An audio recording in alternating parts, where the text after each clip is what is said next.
All right, welcome everyone to my first YouTube live. Just me and a cup of coffee. Waiting for a couple more people, I guess, to get in here.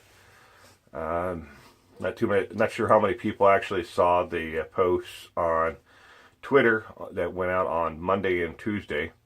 Today's Friday, the 5th of October. Well, we got 26 now. I guess that we can go ahead and start. Let's see here. Yeah, these are going by pretty quick, so I'm gonna have to keep up with this. Um,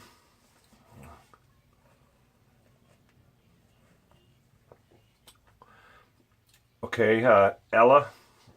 Um, have I given any thought to doing? Her question was, have I ever given any thought to doing a political or corporate corruption videos? Now, that's something I try to stay away from. Politics in general. The deeply divided, it divides our nation. So, I mean, I definitely would probably divide, the people who watch these videos as well.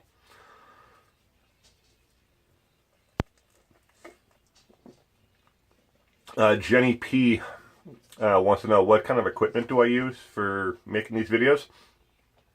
I have a Canon SLR or DLR or something like that. I can't remember. I have to find the box. It's a Canon camera. Editing.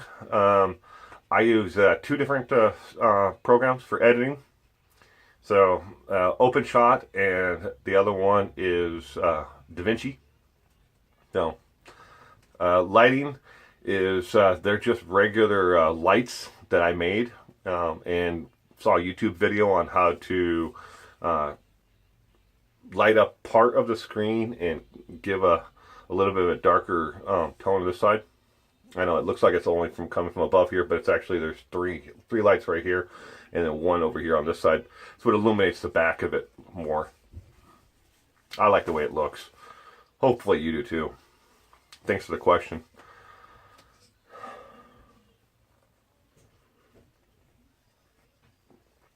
I guess I'll go with Mike's. I didn't see it went by already. Sorry, Mike. I didn't catch your last name was, or the initial to give you. But Mike asked if I'm going to do another video, an update on the Laquan murder investigation in Detroit and the corruption with the Detroit Police Department. I don't know if there's necessarily corruption within the Detroit Police Department, but there's definitely, Van Dyke was definitely a bad officer. So I don't have any plans right now, but hey, if it catches my interest again, I might go back and see it again. And if you want to drop a link in the comments below, go right ahead.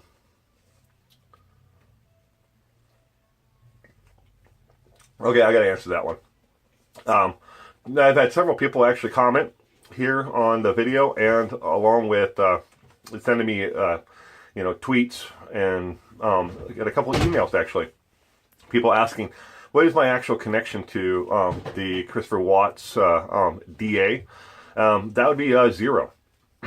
Now, in that video, what I was trying to get at was, I know people who work in the district attorney's office in another county in the same state in Colorado. Okay, and I can bounce questions off of them. I try not to ask specific only questions because everybody's trying to dig for information like that. I ask them legal questions like, what is an affidavit? Now I had an idea what an affidavit is, but I didn't know what the legal terminology for an affidavit is.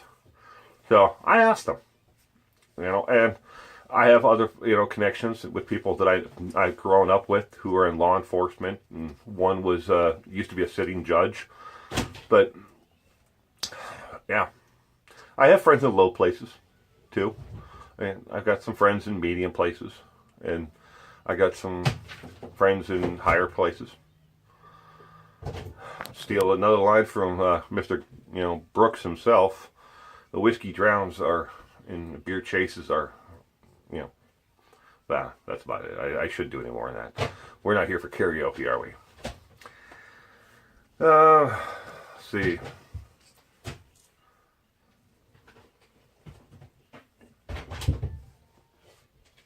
Scott, what was my job on that podcast, The Longest Yards?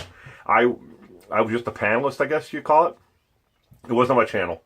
I did it for what was considered 1.5 seasons until it got shut down. Almost 2 seasons. So it would be like 1.5 years, almost 2 years, because of the off season. We still had episodes in the off season, and plus the playoffs and the Super Bowl. But I was a panelist on it. In case anybody out there else also knew about the Longest Yard podcast, it used to be here on YouTube, and it was also on SoundCloud. But we there's just a bunch of guys that sat around and we talked about fantasy football. But I was on that for 1 year, 1 full season, so 12 games, and then I was there for 5 or 6 of the second season. And then the guy who had the channel got too many copyright strikes, and they shut the channel down. And so we all kind of like just faded off and started doing our own things. I mean, I got involved with, I've got a family, and that work, so that took up a lot of my time. So it was kind of hard to get to where they did the podcast recording from, anyways. So it was about 12.5 miles, one way. So yeah. Now let's see here.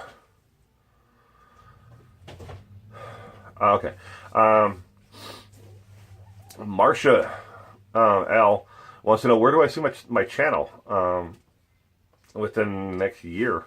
I don't really have a plan, like a 5-year, 10-year, plan like that. I mean, I have a goal. I had a 6-month goal. I had a 12-month goal. I have a 1-year goal where I want to see my viewership and subscribers level. I'm hoping that within a year I'm over 1,000 subscribers. But I don't go out of my way to find them, nor do I blow up my Facebook or Reddit or anything else. Drop in the links to my channel like a lot of these so-called YouTuber insiders know. They tell you, oh, you gotta draw your social media into this. Yeah. The first 6 months I had the channel, I had, I think, 14 subscribers. And then I was still learning this, and I kind of walked away from it for about another 4 months, 5 months. And I've only been back at it for now 2 months, a little over 2.5 months, maybe somewhere in there. But I had to learn the software. And you have to understand, I work nights, so if the learning curve is like, and then I have a small child, all right, so he takes up a lot of my daytime hours, and then my sleep, and then I go to work. So I had to learn the software, I had to learn editing, I had to learn the camera, I had to learn all this stuff on my own in my spare time. So every night while I was at work and I had to take my lunch, I would power eat my lunch down, to the point where I felt like my gut was going to explode because I ate so fast. And then I would spend the rest of the time watching either helpful tip videos or something on YouTube, or reading about the software itself, to learn it. So I've only been doing it for about 2.5 months, and I'm doing pretty good. We have I have like 90 some subscribers now.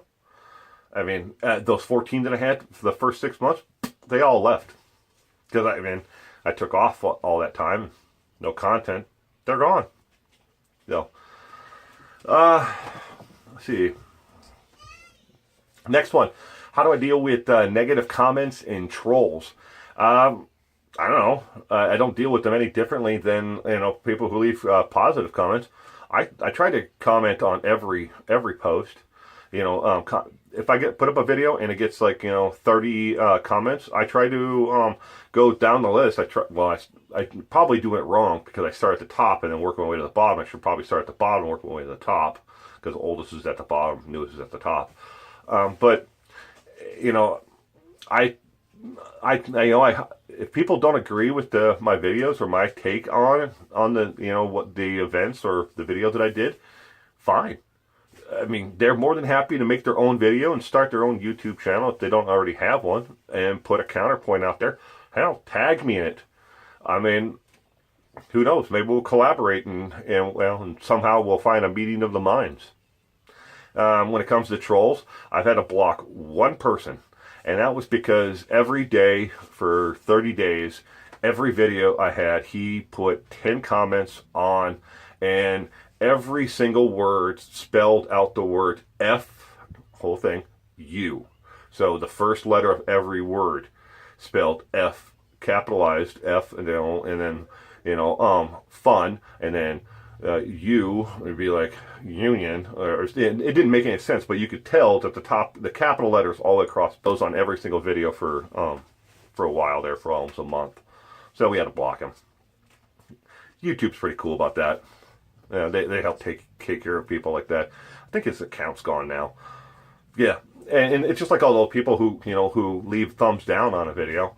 If you watch the video for 2 seconds and then give it a thumbs down, YouTube's watching that. They keep track of that stuff, how long someone's on an actual video in retention-wise until they leave either a thumbs up or a thumbs down. And thumbs up and thumbs down don't actually hurt or help a channel or a video. It's just interaction. So, excuse me.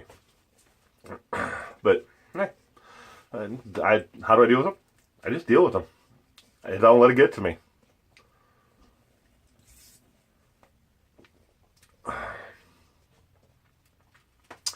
Let's see here. Wow, 66 people now. Thank you very much. I didn't expect the first one of these live things to go this well. Did a couple over on YouTube. I mean, on Facebook. And, whoo boy. The first one I had 3 people. And then the second one, I had 2. Yeah, and none of them were family. Should have called my family and had them join in. Next question is from Scott Rich. Yeah, his name is, but it's R-I-C-H. I gave you the whole name. Yeah, it's not R-I-T-C-H, like in the question. How did I know definitely about the funeral plans for Maddox? Well, I subscribed to the online edition of the Charlotte Observer, and because I have friends in North Carolina, and I kind of like to keep track of the news, especially with the hurricane season and everything.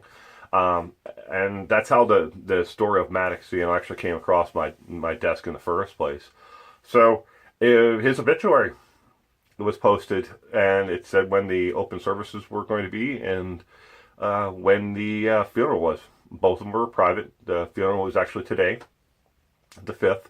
So that's why I'm not actually doing another video today besides this live, I guess Q&A, you'd call it. All right, so I'm going to ignore the questions over here for a little bit. I have some questions written down here that I got from emails. And I told everybody I'd pick a couple of them on Twitter this morning. Let's see here. Well,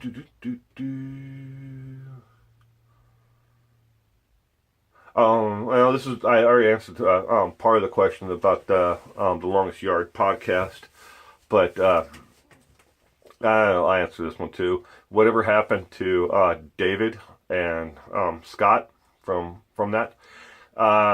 David went away to college. Yeah, 39 years old. He enrolled in college finally. He had nothing wrong with that. I mean, he had a union trade job and decided that it was finally something that he wanted to do because he already owned his own home. I paid for outright. So he went away to college. He moved, sold his house, went away to college. 39. Kudos to you, buddy. Scott, haven't heard from him in a while. He's kind of faded off into the background. Last I heard, he was doing like a family blog or a vlog or whatever you want to call it with his wife. They about raising 3 boys with special needs. I haven't checked it out. I haven't actually looked them up on YouTube. I mean, maybe I should. No. And John, one of the other guys that was on the podcast, I see him once every 3 or 4 days at work. Good guy. We don't. Yeah, I've talked about collaborating with him here on the channel. He's not really one to of the YouTube thing. He was more about the fantasy sports, like I was. So he's a good guy though. Let's see, what's the next one I should probably do?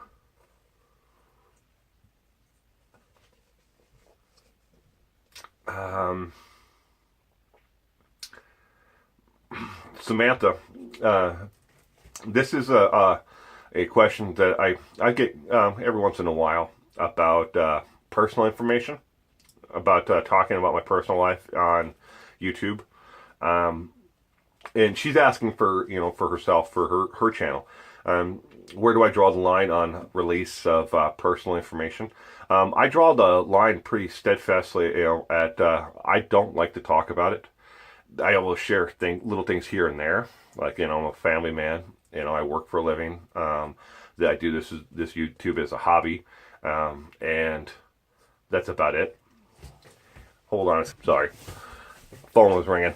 I had to go turn it off. But yeah, like I said, it's a hobby for me. I probably spend way too much time doing the research. At any given time, I probably have like 8 or 9 different videos that I'm working on researching or and somehow editing to get caught up on. So one of these days, I'm just gonna like inundate your entire inbox if you hit that bell icon, because I'll just upload them all at once.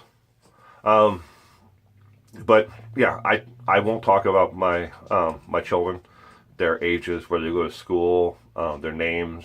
I won't talk about my wife, that name or anything like that.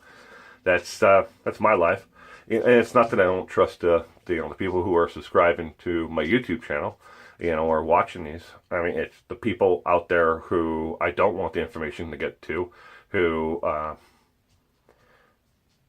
frankly, there are some pretty weird people out there. I mean, here in America, we know there is no less than 16 active serial killers, in America right now, currently. Do I really want to attract one of them? Or a fan who's gone over the edge and decided not to take their medication for this month? I don't know. You never know what's possible. One more from the email list. So I posted this on the YouTube group on Facebook the other day. I had met a fan of this page of my YouTube, and it was a really, really great encounter. She asked some questions about the channel and where I was at. She wanted to take a selfie with me. Cool. Gave me a hug. Great interactions like that. Positive. Love them. But at the same time, I've had a couple negative interactions with people who came up to me. They saw a video and they cursed me out, screamed at me in a parking lot because they believed that I was giving someone a bad name. It's just like the same thing happened when I was on the podcast too. People blame me for giving a bad fantasy football advice. Yeah, a pretend game. People went freaking nuts about that stuff. We got a lot of hate mail. A lot of love mail too, but hey. Alright, so we're at about 20 minutes right now. I think I'll answer one more question and then we're going to let this go. And again, before I go, thank you everybody for stopping by today. I really do appreciate the fact that it's my first one. I got 66 people in here. This is cool.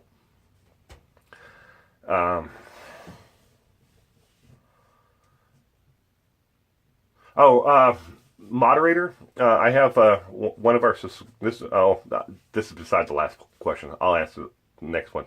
But moderator, yeah, I do have a subscriber who is also a moderator on my channel, and she is also a moderator on someone else's channel, a much larger channel than mine.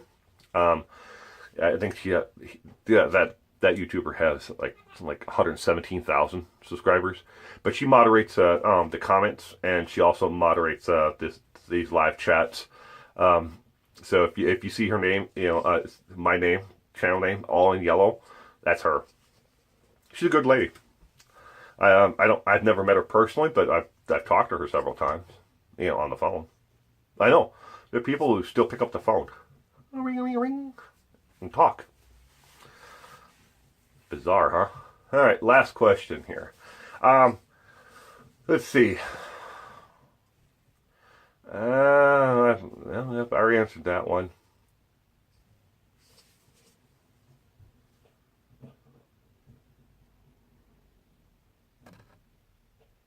Okay. Last question. Would I be interested in doing channel sponsorships with a smaller company?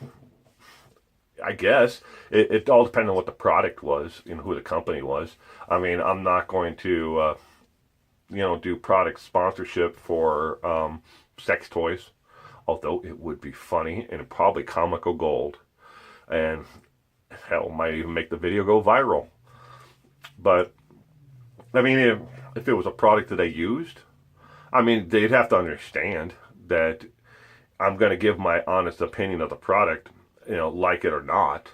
I'm not going to do it just because you're an Amazon seller and you're looking for a product review on the item. I'm not about that. But hey, again, I'm up for it. I mean, I've been contacted by a couple of different companies. One was a small independent, like mom and pop, like snack company. They made like chips and popcorn and like things that you would find at the in aisle at like in a convenience store. I thought about doing that one. It doesn't really fit for my channel. I was also contacted by a chainsaw company, major company, about sponsoring a couple videos, but they wanted to also see if I would do a PSA on correct starting in maintenance. Man, I've got like 2 trees on my entire property. I live in an area where it'd be nice to have trees, but I don't have them. But I don't know what the hell I'm going to cut down or use. I have to go like buy wood to cut with a chainsaw. Yeah, not much of a fit there. So, I mean, if there's a coffee company out there, I love coffee. Can't advertise guns or beer, because God knows I love guns and beer. Now I gotta let this go. It's been 23 minutes. I haven't been to sleep yet. I have to go to work tonight. You can probably hear my little one in the background. He's a handful. All right. Thanks for everybody for stopping by today. And I'm probably going to do these like once every other Saturday. I haven't picked a time yet. Don't hold me to that, but I'm going to try. And we'll see how many likes and comments I actually get on this video.